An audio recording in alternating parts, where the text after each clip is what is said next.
चाहे जितना दुख पड़े प्यारे, किसी से मत कहो, किसी से मत, चुपचाप मौन होके सह जाओ। तुम्हारा स्वामी विधान करके तुम्हें दुख भेजा है तो बहुत बड़ा उसमें कोई सुख है। वो मंगल भवन है, तुम्हारा मंगल होने नहीं दे सकता। दिखाई दे सकता है कि अब अमंगल हो गया हमारा, अमुक अमुक अमुक, कुछ नहीं। धैर्य पूर्वक अपने मार्ग में सीधे चलते रहो। उसका विधान आया है, वो दुखद हो या सुखद, सुखद है तो हर्षित मत हो, दुखद है तो शोकित मत हो, आगे बढ़ो। देखो ये अध्यात्म है, ये कमर कस लो कि इस जन्म में मुझे इस भव समुद्र से पार होना ही है। ये जो कमजोर दिल के होते हैं ना, अनुकूलता जहां मिली तो बोले जब से हमने भक्ति शुरू की सब काम चकाचक बन रहे। ये भक्ति का फल नहीं है, भूल मत करना। ये तुम्हारे सुकृत चल रहे हैं इसलिए है।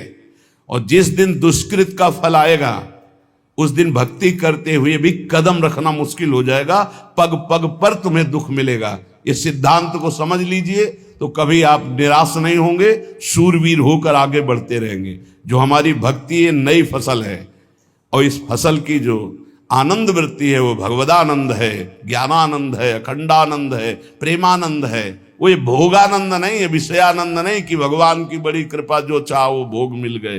ये सुकृतों के फल है। ये सुकृत और दुष्कृत दोनों को यही नष्ट कर दो और निकल चलो भगवान की परम धाम में, जहां नित्य सेवा सुख का आनंद सहचरियां ले रही है।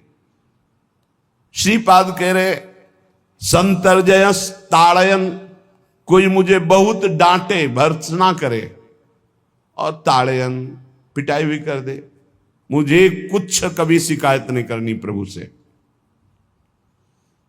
देख रहे हैं ना, वो उन्होंने विधान किया है ना कि इसको पीटो, तो हम चुपचाप पीट लेंगे, किसी से नहीं कहना। रहीमन मन की मन व्यथा रखिए मन में गोए, सुनिठ ले हैं लोग सब बांटने। इसीलिए असंगो हम, असंग किससे कहें अपने दुख सुख की बात। अपना दिल तो दिलवर को दे दिया, जो बीते सो दिल तो उनके पास है, वो तो जाने दुख सुख की बात, हम क्या जाने। हम तो बस आपके हैं। मौन, अपने विषय में न सुख की बात करे न दुख की। मौन बात करे तो प्रभु की करे, नहीं तो मौन। मान लीजिए अगर ये मौन आप धारण कर लेंगे तो निकल जाएंगे माया से, नहीं तो किसी की निंदा कर देंगे, किसी का ऐसा कटु वचन बोल देंगे, परुख वचन बोल देंगे, भजन छीण हो जाएगा, भजन करने की वृत्ति नष्ट हो जाएगी। सैकड़ों लोगों के प्रश्न है कि पहले भजन अच्छा होता था अब नहीं होता। उसमें दो बातें होती है, एक तो भजन की ऐसी भूख बढ़ गई है कि अब उतने भजन से नहीं और भजन होना चाहिए। ये उत्तम महापुरुषों की कृपा पात्र भक्तों की वृत्ति होती है। और एक होता है कि आपसे वैष्णव अपराध बन गया, कुसंग हो गया, इस कारण से ऐसा। अगर आपके हृदय में कोई दोष वृत्ति नहीं हो, फिर भजन में ऐसा लगता है कि मेरे से बहुत कम भजन होता है, वैसा भजन नहीं होता जैसा होना। ऐसा बड़े बड़े महापुरुषों को भी अनुभव होता है। ये कोई निंदनीय बात नहीं है, वंदनीय बात है। पर वास्तविक यदि भजन नहीं हो रहा है, वास्तविक यदि आपका रुक गया है आनंद, तो आप ढूंढ लीजिए आपका भोजन गलत है, आपका संग गलत है, आपने कोई वैष्णव निंदा की है, बस यही कारण है। यही खोज लेना, यही सुधार कर लेना। किसी से क्षमा याचना की जरूरत नहीं, अंदर देखो और आचार्य गुरु से प्रार्थना करो, सब ठीक हो जाएगा। बड़े कृपालु हैं, जिन्होंने अपराधी मुझ जैसे को घसीटा तो अब अपराध बन जाएगा तो थोड़ी छोड़ देंगे वो। विश्वास कीजिए, उन्हीं से प्रार्थना कीजिए, नाथ यदि आपको अपराध मोचन कराना है तो भेज दीजिए मुझे उसके पास, या उसको बुला दीजिए, मैं पैर पकड़ लूं, हाथ जोड़ लूं यदि अपराध बन गया है। और यदि आप चाहें तो आप क्षमा कर दें, आगे से सावधान रहेंगे। बड़े कृपालु हैं प्रभु, क्षमा कर देते। भजन की वृत्ति को रुकना, ये सहन मत कीजिए। समय नहीं है कि आज नहीं तो कल भजन चल पड़ेगा, नहीं, तुरंत वाचिक में आ जाइए, तुरंत वाणियों का गायन कीजिए, नाम कीर्तन कीजिए, ढूंढिए अपराध क्या बना जो आंतरिक हमारा भजन रुक गया, और प्रभु से प्रार्थना करके उसको चलवाइए। वो बड़े कृपालु है, क्षमा कर देंगे। अगर आपने प्रगट में किसी का अपराध किया और वो उपस्थित हो तो जाओ, उनके चरण पकड़ो, उनसे प्रार्थना करो। भजन का रुकना सहन मत करो। बहुत कठिन है भजन करके भगवत प्राप्ति करना। वो हमारे अंदर सरलता पूर्वक भजन चल रहा है, उसको बचाओ। किसी की निंदा मत करना, किसी की अवहेलना मत करना, तुम्हारी कोई निंदा करे, तुम्हारी अवहेलना करे, सह जाना, कह रहे हैं। इसमें कह रहे संतर्जय ताड़यन बंधनन, यदि वो कहीं मुझे बांध दें, मैं बंधना भी स्वीकार कर लूंगा। ऐसा भक्तों को कोई बांधता है क्या? हाँ, बांध देते हैं। तितिक्ष ब्राह्मण की कथा में पढ़िए, उसको बांध दिया। एक सखी बहुत भजनानंदी थी, उसके परिवार के लोग रोज उसे पीटते थे और उसे बांध देते थे। सखूबाई नाम उसका सखी का था। एक सखी बहुत नागरीदास जी के संग में रहकर भजन की वृत्ति उच्च कोटि की सीखी थी, भागमती बाई। उनके पति ही उनके ऊपर सैया लगाकर नई नवीन रानी के साथ बैठते हुए ऐसा पिटाई करते, इतना कष्ट देते, पर वो उच्च कोटि की ऐसी महान भक्ता, परम सिद्ध बरसाने के जो वास करने वाले अपने नागरीदास जी थे, हरिवंश महाप्रभु के शरणागत, उनके सत्संग से ऐसी उच्च कोटि की दशा प्राप्त हुई, उसे कोई फर्क नहीं पड़ा। उसके कष्ट देने के लिए उसके ऊपर सैया लगाते, राजा थे, और नवीन रानी के साथ उसके ऊपर बैठते, उपद्रव करते, मारते पीटते, लेकिन वो सम रहती। संतर्जय ताड़यन बंधनन, शांत, वो देख रहा है, बस तुमको यही सोचना, वो देख रहा है, मेरा स्वामी देख रहा है। वो देखते हुए मौन है ना, वो चाह रहा है ना, तो तेरा किया मीठा लागे, बस बात समझ लो। इतना तो बहुत बड़ी वस्तु प्राप्त होगी, बहुत बड़ी। एक मिट्टी जब कुम्हार को अर्पित हो जाती है तो पीट पीट कर एक छोटा राई भर भी दाना नहीं रहने देता, क्योंकि राई भर भी अगर दाना रहा वहीं से मटकी फूट जाएगी, राई भर भी अहंकार रहा वहीं से भक्ति रस निकल जाएगा। पीट पीट के उसको एकदम बराबर, फिर भी चैन नहीं, जल डाल के रौंदा, फिर भी चैन नहीं, हाथों से मल कर अपने अनुसार बनाया, फिर चाक पे चढ़ाया, जो चाहा आकार दिया, सूर्य के ताप में तपाया, फिर उसको दहकते हुए आवे के बीच में रख के पकाया, फिर उसमें रस रखने लायक क्षमता आ गई उस मिट्टी में। ऐसे ही हम जब संत महापुरुषों को, श्री भगवान को समर्पित होते हैं तो ये सब होगा। रस रखने लायक हृदय तभी होता है जब आवे में तपता है, इसलिए तैयार रहो। तभी नागरीदास जी ने कहा, बड़ो ही कठिन है भजन ढिग डरिबो। एक सूरवीर योद्धा की तरह जैसे उसके अंग घाव से युक्त होते हैं, वो कदम पीछे नहीं आगे ही बढ़ाता है, ऐसे भजनानंदी चाहिए। चाहे मुझे चोर कहा जाए, पतित कहा जाए, गाली दिया जाए, मुझे मारा जाए, बांध लिया जाए, तो भी मैं भगवान पर दोषारोपण नहीं करूंगा। मैं यही निश्चय करूंगा, प्रभु मेरे देख रहे हैं, जोई जोई प्यारो करे सोई मोई भावे, उनका विधान परम मंगलमय है। अंतः क्लेश मतीव दुस्सह तरम प्राप्नोति नाना विधि। मुझे अंदर से भी बहुत पीड़ा दी जाए, काम पीड़ा, क्रोध पीड़ा, लोभ, बाहर से तो ये दिया जाए और अंदर से भी ये दिया जाए, तो भी हे प्रिया जो आपसे नहीं कहूंगा। प्रेम में कभी शिकवा शिकायत नहीं होती, ना इष्ट से और अपने प्रीतम के विधान से दिए हुए कष्ट को हम दूसरे से कह दें। धिक्कार है हमारी प्रीति को, प्रीतम सहावे और मैं दूसरे से शिकायत करूं? नहीं, हर विधान आपका सहूं। ये प्रेम है मस्ती का, ये लज्जू पंजू ऐसे काम नहीं है इनके। ये तो देखते हैं पैर धर के, अगर गर्म लगा तो हटा लेंगे, मत रखना गर्म ही गर्म है। और छाती मजबूत करके कि आग पे चलूंगा तो पैर रखोगे तो चंदन हो जाएगा आग में भी। पूरे जीवन की बात कह रहा हूं, पूरे जीवन की। सोचो उस समय जब 13 वर्ष की अवस्था है और घर से निकले थे, कोई साथी नहीं है, कोई समझाने वाला नहीं, और आज इतना जीवन हो गया इसी यार के सहारे हुआ है। इसी यार, ना 1 रुपया कभी था, न रहा है और न रहेगा। प्रेमानंद का 1 रुपया नहीं है, प्रेमानंद की एक वस्तु नहीं, ना रहा ना रहेगा। हाँ, प्रेमानंद की सब वस्तुएं हैं, ना होते हुए भी पूरा विश्व मेरा। क्यों? प्रेमानंद भगवान का है, भगवदानंद को प्रेमानंद कहते। वही संपत्ति जीवन भर एक ही साथी रहा है। और हे नाथ ऐसी कृपा करना, अब दूसरा साथी बने ना। अब आओ तो मृत्यु रूप में ही आओ और किसी रूप में मत आना। साथी हो तो आपका साथ हो, सर्वहरण करने वालों में मैं मृत्यु हूं, बस उस रूप का इंतजार है, आओ उस रूप में और समेट लो अपनी लीला। बस कभी किसी से शिकायत, कभी कभी किसी ने कैसे हो, आनंद है। नहीं सुना है किडनी खराब है तो सुना ही होगा, कोई दुख नहीं, कोई दुख नहीं। वर्तमान दुख वर्तमान के आनंद से बहुत छोटा है, क्या दुख है, स्वामी के द्वारा दिया हो। ये आप हमारी प्रार्थना मान लीजिए, इस मार्ग में चलने पर जो दुख मिले कभी किसी से कहना नहीं, नहीं तो प्रीति में कलंक लग जाएगा, वो तुम्हें प्रभु से हटा देगा। नहीं, रहीमन मन की मन व्यथा रखिए मन में गोए, सुनिठ लई है लोग सब बाट न लिए। ये भगवत मार्ग शूरवीरों का मार्ग, कभी अपनी अंतर व्यथा को किसी से मत कहो। जीवन में अगर कोई हमें कष्ट दे रहा है तो हमारा कर्म है, ना कि कोई व्यक्ति। ये बिल्कुल सिद्धांत चर्चा समझ लो।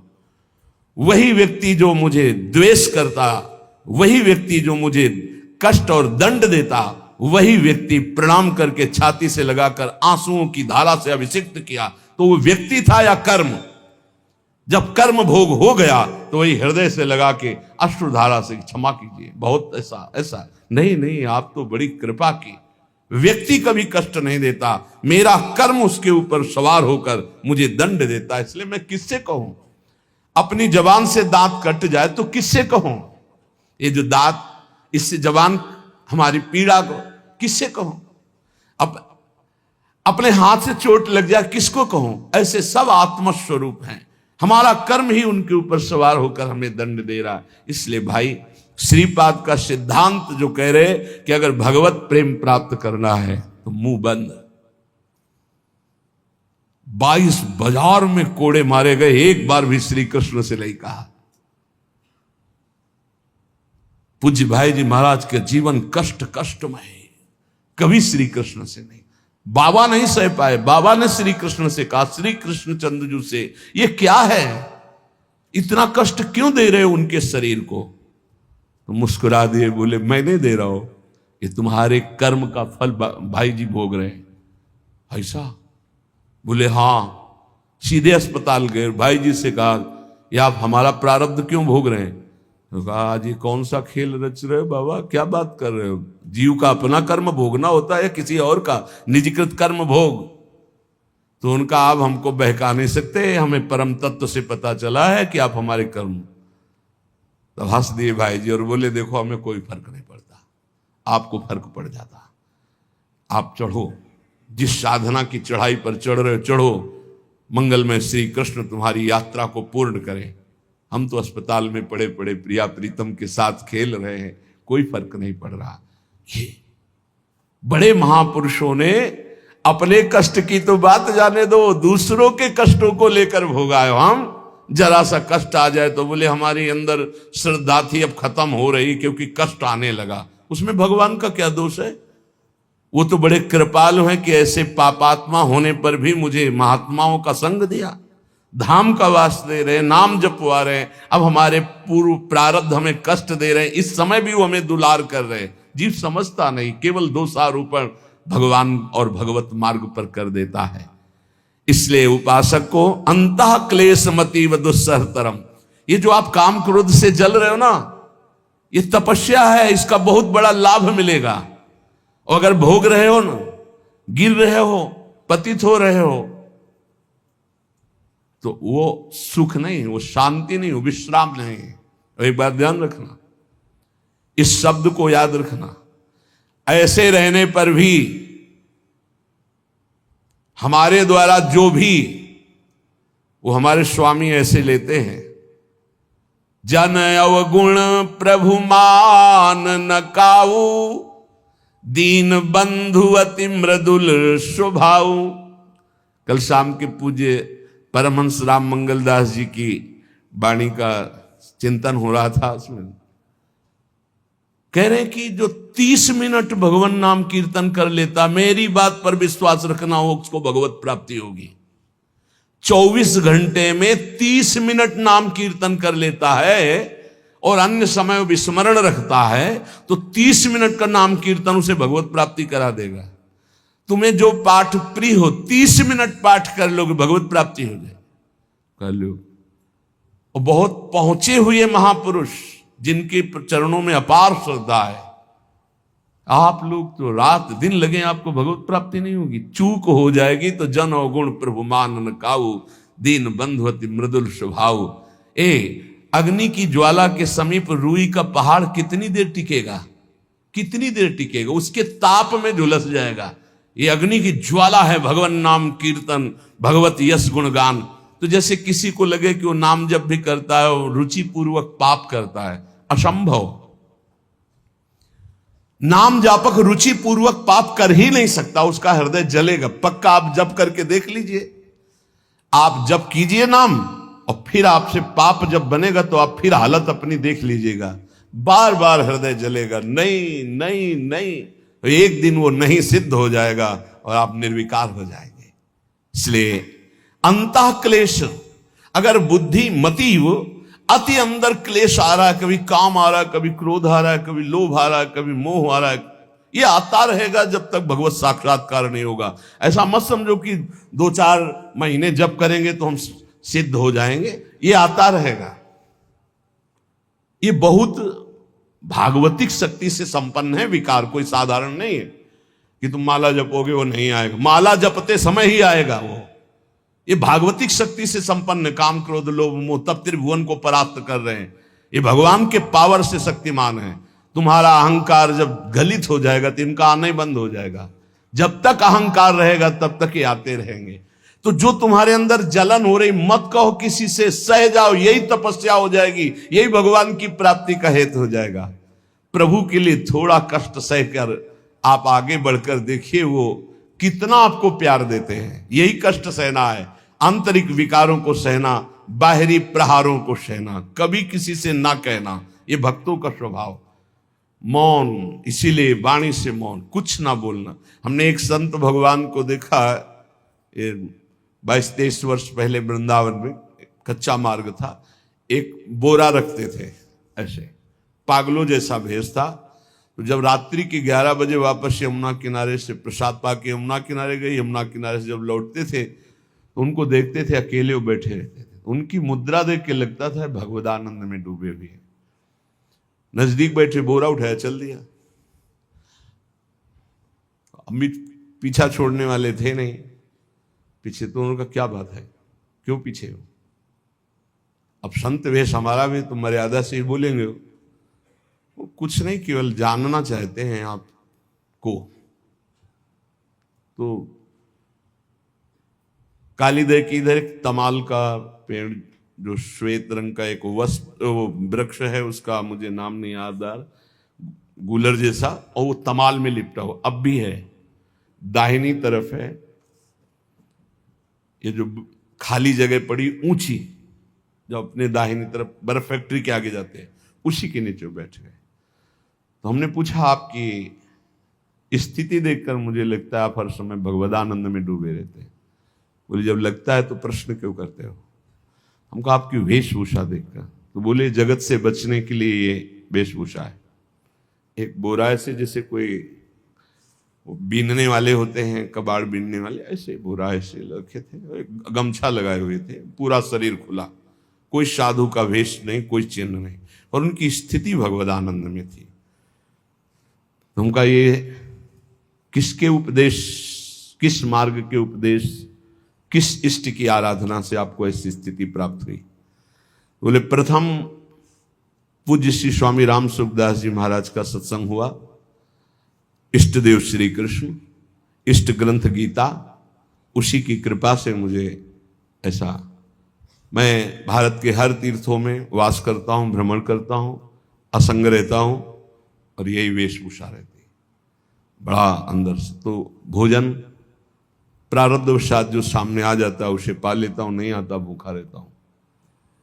तो कहा अगर हम मधुकरी ले आवें कभी आप जिससे तो पालेंगे, बोले दे देंगे तो पालेंगे। दूसरे दिन मधुकरी लेकर तो रोज हमारी उनके चरणों में श्रद्धा, क्योंकि उनका रहना और चिंतन दोनों रहनी और चिंतन बड़ी प्रशंसनीय। जो वीतराग परमहंस हो गया अक्षर सा वैसे, कुछ पास नहीं, केवल बोरा, वो नाटक के लिए बोरा कि कोई समझे कबाड़ बिनने वाला, और एक गमछा ऐसे रंग बिरंगा, बस कुछ नहीं, कोई भागवतिक चिन्ह नहीं। एक दिन देखा वो पड़े मक्खियां भिन भिना रही, तो नजदीक गए, क्या होगा? कहा चुप जाओ। इनका आप बोलिए ना। तो बोले वमन और शौच दोनों हो रही है, शरीर बिगड़ गया है। तो हम कहा औषधि के लिए हम व्यवस्था, बोले इसलिए कह रहा हूं आप बच जाइए। तो हम कहा हमें बता तो दीजिए क्यों नहीं? तो बोले आया हुआ प्रारब्ध है, इसको हंस के भोगना है। ऐसे कोने में साइड में ऐसे पेड़ के किनारे पड़े, 2-4-10 दिन जो भी व्यवस्था उनकी बनी, फिर वो हमको दर्शन नहीं मिले, अन्य तीर्थों में चले गए होंगे। ऐसा महापुरुष। क्या हम अपने शरीर को इतना प्यार करें कि भगवान से श्रद्धा हो जाए, भक्ति मार्ग में हम लड़खड़ा जाएं, फिर सत्संगी किस बात का?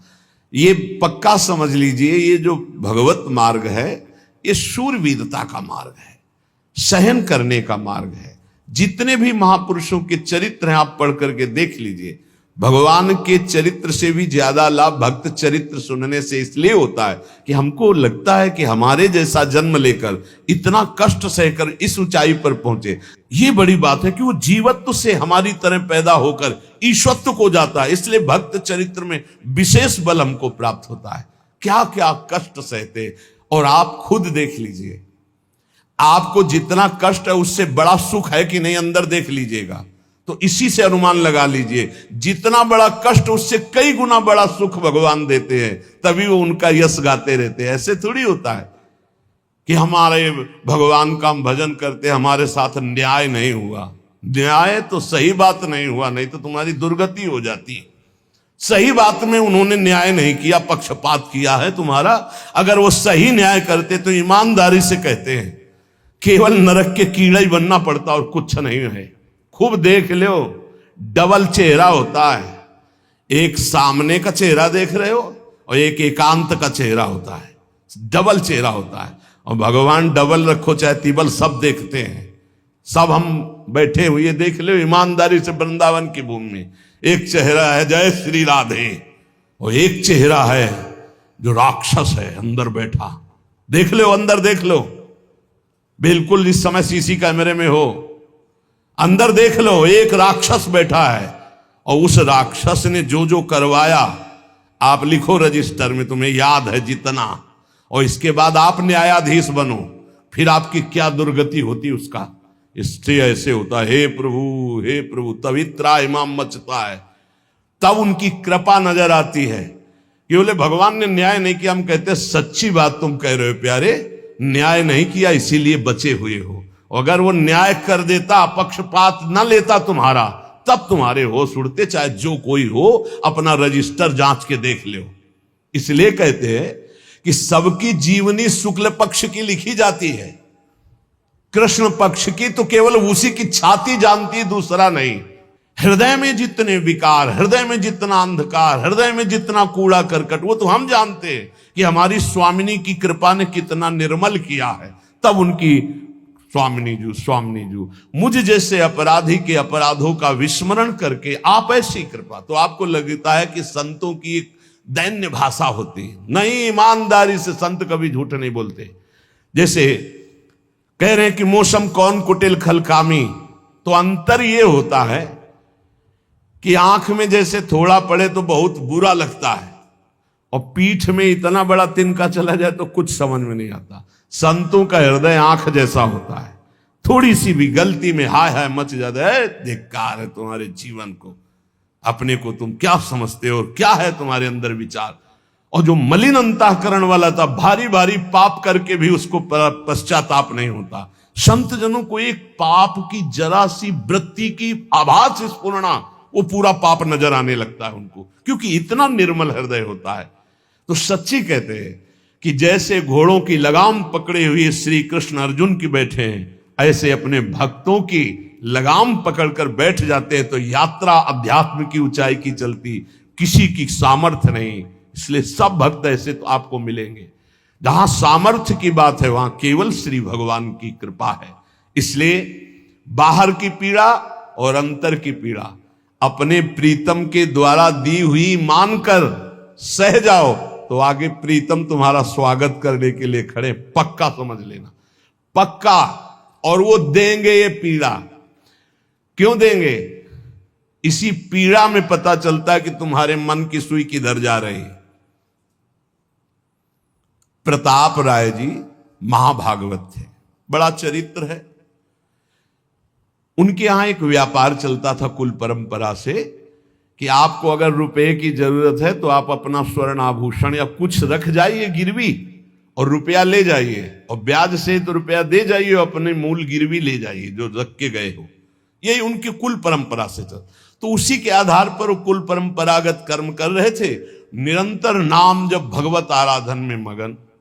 अब नाम जब भगवत आराधना और ईमानदारी से कार्य तो बड़ा सब खूब धन संपत्ति, बहुत आनंद और भक्तजनों के खूब भोजन होते, भंडारे होते। तो जो चिढ़ने वाले जलने वाले लोग हैं वो जलते थे कि करता तो ये कुछ है नहीं, खूब जय जय मच रही है चारों तरफ, इसको नष्ट किया जाए। ये किसने बीज बोया? अरे बोले दुष्ट स्वभाव ने। नहीं नहीं नहीं नहीं, भगवान ने। किनको हुस्काया? डंडे को। क्यों? अब झंडा फहराओ मेरे भक्त के यश का। उनके हृदय में जलन हुई। वहां का काजी और मिल गए 3 लोग और उन्होंने कहा कि इसको नष्ट किया जाए। बोले बस आप सहयोग दो, नष्ट तो पक्का। बोले कैसे? बोले प्लान तो सब हमारा बन गया है। अब झोली में कंकड़ भरे। और प्रताप राय जी, बेटी का ब्याह है, 10,000 मुद्रा चाहिए। बोले गिरवी? बोले है स्वर्ण मुद्राएं। अब वो इतने ईमानदार विश्वास, बोले बॉक्स रखा रहता है उसी में रख दो, दस्तखत करो, 10,000 रुपये लो, ब्याज से दे जाना, अपना ले जाना। थोड़ी देर बाद दूसरा आया ऐसे, फिर तीसरा आया, वो तो उनका व्यापारी था। 5 दिन बाद वापस आया और काम बन गया, ब्याज सहित ये रुपये लो, हमारा आभूषण वापस करो। बोले जहां रख गए थे वैसे उठा लो। बाक्स से उठाया ऐसे। अरे देखो कितना नाटक करता है, माला जपता है, भगत बनता है, हमारे स्वर्ण आभूषण हटाकर कंकड़ पत्थर भर दिए। अब लोग तो आश्चर्यचकित हो रहे थे कि ये भगत जी तो ऐसे है नहीं। इतने में दूसरा आया, उसने भी वही नाटक शुरू। तीसरा आया, उस अब तो पक्का हो गया कि पाखंड करता है। लोगों की श्रद्धा को कपूर कहा गया है। कपूर ऐसे बाहर रखो ना तो उड़ जाता है ना, ऐसे ही श्रद्धा है। अगर उसको आप मजबूती, विश्वास की मजबूती में नहीं रखोगे तो श्रद्धा उड़ जाएगी। अब तो सब कहने लगे कि प्रताप राय तो बहुत ही पाखंडी निकला। अब हाहाकार मच गया। इसके बाद काजी, वो तो सब मिले हुए थे, काजी ने बादशाह के सामने बात पेश की। काजी के इशारे से बादशाह ने हुक्म दिया इनको बंदी बना लिया जाए, सारी संपत्ति जब्त कर ली जाए। अब राज सैनिक बंदी बना लिए प्रताप राय जी को, सारी संपत्ति जब्त होने लगी। तो उन्होंने अपनी पत्नी से इशारे से कहा ठाकुर जी लो और भाग जाओ अपने मायके, ठाकुर जी को बचाओ। ऐसी स्थिति में याद क्या है? ठाकुर जी को बचाओ, उनका भोग राग चलता रहेगा, हम तो जेल में कष्ट भोग लेंगे। ऐसा ही हुआ। वो पीछे की खिड़की से अपने ठाकुर जी को लेके सब तहस नहस हो गया। म्लेच्छ सेना साहब नष्ट भ्रष्ट कर दिया, बंदी बनाया, उनको ले गए, जेल में डाल दिया। कुछ लोगों ने कहा कि महाराज अभी ठाकुर जी अष्ट धातु के हैं, बहुत महंगे हैं, उनकी पत्नी इसीलिए लेके भाग गई है। मायके से पत्नी को भी बंदी बनाया, ठाकुर जी को भी संपत्ति के रूप में जब्त किया, और जहां संपत्ति थी वहां गोदाम में ठाकुर जी को ऐसे जिससे संपत्ति डाल दी वैसे डाल दी। जब पत्नी नजदीक हथकड़ी बेड़ियों के सहित, और वो तब एकांत जब हुए तो उनका प्रभु आज तक मैंने कभी आपसे मांगा नहीं और कोई शिकायत नहीं की, बस एक कष्ट है इस समय कि आपको गोदाम में डाल दिया गया है। हम प्राणों से अधिक आपको प्यार करते हैं और आपको भोग नहीं लगेगा, आपकी सेवा नहीं होगी, ये हम बर्दाश्त नहीं करेंगे। प्रभु कुछ उपाय करो जिससे आपकी सेवा, अगर हमें ये पता भी चल जाएगा कि आपको भोग लग रहा है तो आजीवन हम पति पत्नी को जेल में रखो, मुझे कोई कष्ट नहीं। प्रभु ये सब कुछ हुआ, मुझे कोई कष्ट नहीं, आपको भोग नहीं लगेगा, इस बात से मैं जीवित नहीं रह पाऊंगा। भगवान देर थोड़ी लगी युगल सरकार गलवैया दिए हुए, इस स्थिति में भी तुम्हें मेरी चिंता है, तुम्हें अपने अपमान की, अपनी संपत्ति जब्त की, अपने जेल की, दुख की कोई चिंता नहीं, मेरी चिंता है। वही साक्षात्कार हुआ। अब तत्काल, अब वो तो चाबी बदलने वाले हैं ना। ज्ञानी मूढ़ न कोय, जस जय का रघुपत करे, तस ताही क्षण होए। बोले भियस महेश तब, ज्ञानी मूढ़ न कोय।